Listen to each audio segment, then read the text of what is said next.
नमस्कार माझ्या लाडक्या दर्शकांनो, मी सुरेखा. सर्वांना माझी गोड उमा देऊन तुमचं स्वागत करते. आजच्या कथेचं नाव आहे प्रॉपर्टी वाचवण्यासाठी स्वतःच्या बाबांकडून दांडू घालून मजेने ठोक्या केले, भाग 1. हॅलो फ्रेंड्स, माझं नाव अंजली आहे. मी 32 वर्षाची आहे. माझे बाबा अग्निशमन दलात काम करत आहे. बाबांचं वय 51 वर्ष आहे. माझ्या आईला जाऊन 10 वर्ष झाली आहेत. तेव्हापासून मी आणि बाबाच दोघे घर सांभाळतो. घराची परिस्थिती व्यवस्थित नव्हती म्हणून मी लग्न नाही करू शकले. सध्या आम्ही सरकारने दिलेल्या अग्निशमन कॉलनी मध्ये राहतो. आमचा फ्लॅट सर्वात वरच्या म्हणजे 4थ्या मजल्यावर आहे. फ्लॅट मध्ये 2 रूम आहेत आणि एक हॉल. एका रूम मध्ये बाबा झोपतात आणि दुसऱ्यात मी. हे घर बाबांच्या रिटायरमेंट पर्यंत आमच्याकडे राहील, मग आम्हाला हे सोडून दुसरीकडे राहायला जावं लागेल. माझी एक लहान बहीण आहे, तिचे नाव अश्विनी आहे. तिचे 6 महिन्याआधी लग्न झाले. आता मी आणि बाबा दोघेच घरात राहतो. बाबांना अग्निशमनच्या ऑफिस मध्ये पूर्ण दिवस राहावं लागत आणि मी एका लहान कपडे शिवणीच्या कंपनीमध्ये काम करते. कंपनीमध्ये सर्व बायकाच आहेत, त्यामुळे माझं मुलांशी काही संबंध जास्त आला नाही. माझा एक बॉयफ्रेंड होता. त्याचीही 2 वर्ष चाललं नातं, पण नंतर तो सुद्धा सोडून गेला. मी आणि बाबा आम्ही दोघी पण सकाळी कामाला निघून जातो आणि संध्याकाळीच भेटतो घरी. काही दिवसापासून मला जाणवले की लहान बहीण अश्विनीचा नवरा प्रदीप सारखा बाबांना फोन करत असतो, हालचाल विचारत असतो, त्यांना भेटायला बोलावतोय. बाबा मला दर आठवड्याला काहीतरी नवीन त्याबद्दल सांगत असतात. प्रदीप मध्ये 2दा बाबांना भेटायला पण आला आणि त्याने बाबांना दारूची बाटली पण आणली होती. मला त्याच वागणं थोडं खटले, कारण तो जास्तच जवळीक निर्माण करत होता. त्याने बाबांना त्याच्या घरी राहायला पण बोलावलं होत, पण बाबा नाही गेले. जवळ 1 महिना निघून गेला. एके दिवशी रविवारी बाबांनी मला रात्री जेवताना सांगितले की प्रदीपने आज फोन केला होता. प्रदीप म्हणत होता त्याला दुकान सुरू करायचे आहे, तर जो रूम बाबांनी घेऊन ठेवला आहे मुंबईमध्ये तो विकून टाकूया. जे पैसे येतील त्याने तो त्याच दुकान घेईल स्वतःचं. ते ऐकताच मला जे सर्व कार्यक्रम चालू होते महिनाभर त्याच्या पाठीचा उद्देश कळाला. मी तेव्हा बाबांना काही म्हणाले नाही, फक्त विचारलं की तुम्ही काय उत्तर देईल. त्यावर बाबा म्हणाले मी नाही म्हणालो, पण तो मागेच लागला आहे. त्यावर मी बाबांना म्हणाले मी अश्विनीशी बोलते त्याबद्दल, आणि आम्ही परत जेवायला लागलो. दुसऱ्या दिवशी मी ऑफिसमध्ये असताना अश्विनीला दुपारी फोन केला आणि बाबांनी जे सांगितलं मला प्रदीप बद्दल ते तिला कळवलं. अश्विनी त्यावर म्हणाली मला प्रदीपने सांगितलं. मी त्यांना याबद्दल नकार दिला, पण ते ऐकत नाही आहे. माझ्या बरोबर भांडण करतात, म्हणून मी काही त्याच्यात पडत नाही. अश्विनी खूप शांत स्वभावाची होती, त्यामुळे तिचं काही चालणार नाही हे मला कळून आलं. आता जे करायचं आहे ते मलाच करायला लागेल. ऑफिस मध्ये बसून मी पूर्ण दिवस विचार करत होती. बाबांना बरोबर भांडण करून फायदा नव्हता, कारण भांडण केल्याने ते माझ्यापासून दूर होण्याची शक्यता आहे, आणि उलट ते अश्विनी आणि तिच्या नवऱ्याच्या जवळ होती. बाबा खूप भोळे होते. त्यांच्या वागण्यावरून मला जाणवत होत की ते घर विकून टाकतील आणि प्रदीपला पैसे देतील. मला जे पण काही करायचं आहे ते लवकर करावं लागेल, नाही तर ही प्रॉपर्टी माझ्या हातून जाईल. त्याच आठवड्यामध्ये मला एक सुट्टी होती. बाबा नेहमीप्रमाणे 10 वाजता कामाला निघून गेले. मी सकाळी अंघोळ करून आले आणि माझ्या रूम मध्ये आरशात पाहत केस विंचरत बसले होते. मी पंजाबी ड्रेस घातला होता. माझ्या डोक्यात एकच विचार होता की कस बाबांना कडून ती प्रॉपर्टी माझ्या नावावर करून घेऊ. असा काही उपाय पाहिजे ज्यात गोड बोलून काम करता येईल. एकदा प्रॉपर्टीचे पेपर माझ्या नावावर झाले की प्रदीप काहीच नाही करू शकणार. मी खूप वेळ विचार करत होती, पण काही सुचेना. तेवढ्यात केस विंचरत असताना माझ्या बराची पट्टी खांद्यावरून बाहेर आली. मी ती परत आत घालायला लागली. बराची पट्टी आत घालताना माझ्या डोक्यात एक वेगळाच विचार आला. मला जाणवलं माझ्याकडे एक अशी गोष्ट आहे जी सर्व पुरुषांना आवडते.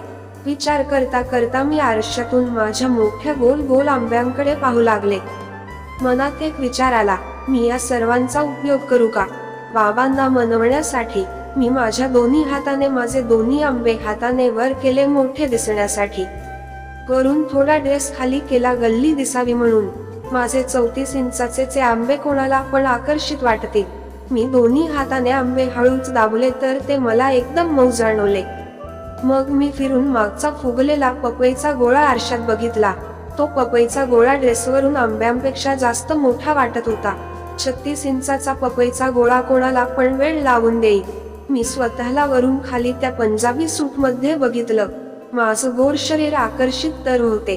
माझी उंची 5.5 होती आणि बाबा 5.8 होते. पण तेव्हाच मला थोडी भीती पण वाटू लागली. स्वतःच्या बाबानं बरोबर त्याची मुलगी असं कस करू शकते, हे बरोबर नाही. त्यावेळी मी तो विषय सोडला आणि आपल्या कामाला लागली. दुसऱ्या दिवशी मी ऑफिसमध्ये नेहमीप्रमाणे गेली. तेव्हा दुपारी जेवणाची वेळ झाली होते. मी जेवण केलं आणि थोडा वेळ ऑफिस बाहेर फिरत होते. तेवढ्यात बाबांचा फोन आला की प्रदीप आता भेटून गेला. तो परत तेच जागा विकायच्या बद्दल बोलत होता. यावेळी प्रदीपने गावची पण जागा विकायचा विषय मांडला. त्यावर बाबांनी त्याला सांगितलं की पुढच्या वर्षी जानेवारीमध्ये विकू. मी बाबांशी थोडा वेळ बोलली. ते जे म्हणत आहे ते ऐकून घेतलं आणि काही न बोलता शांत फोन ठेवला. फोन ठेवताच मला भीती वाटायला लागली, कारण जानेवारीला फक्त 2 महिने बाकी होते. माझी जेवणाची वेळ संपत आली होती म्हणून मी परत फॅक्टरीमध्ये गेली आणि कामाला लागले. कपडे शिवत असताना मला आता व्याकुळता जाणवू लागली. मला काही सुचत नव्हतं.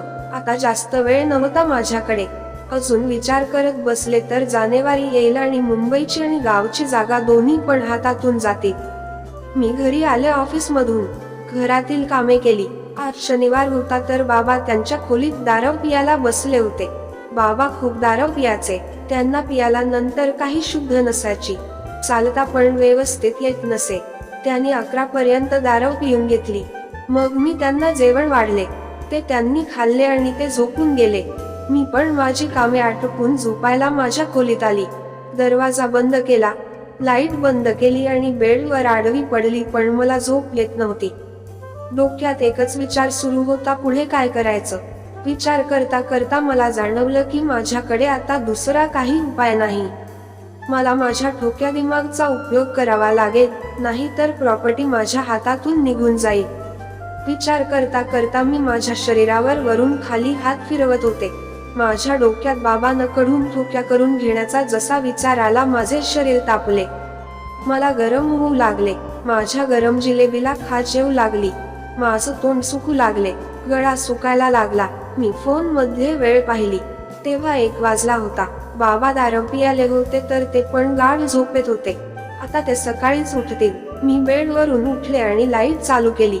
मग आरशासमोर जाऊन उभी राहिली. मी त्या हिरव्या रंगाच्या पंजाबी ड्रेसमध्ये स्वतःला आरशात पाहू लागली. मला खूप गरम होऊ लागले होते. तर मी आधी माझा कुर्ता काढला. आत मी निळ्या रंगाचा बरा घातला होता. मग मी माझ्या पायजमा पकडला आणि त्याची नाडी उघडली.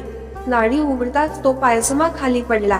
मी त्याला पायातून काढून बाजूला सरकवला. मी आता निळ्या रंगाच्या बरा आणि चढीवर आरशासमोर उभी होते. मी स्वतःला आज कधी आरशासमोर नागड होताना पाहिले नव्हते. माझे आंबे खूप ताठले होते. मी हळूच दोन्ही हाताने बरावरून ते आंबे दाबले. आंबे दाबताना एक वेगळीच मजा येऊ लागली. तोंडून आवाज काढायचा पण मन करत होता, पण स्वतःला सांभाळून घेतलं.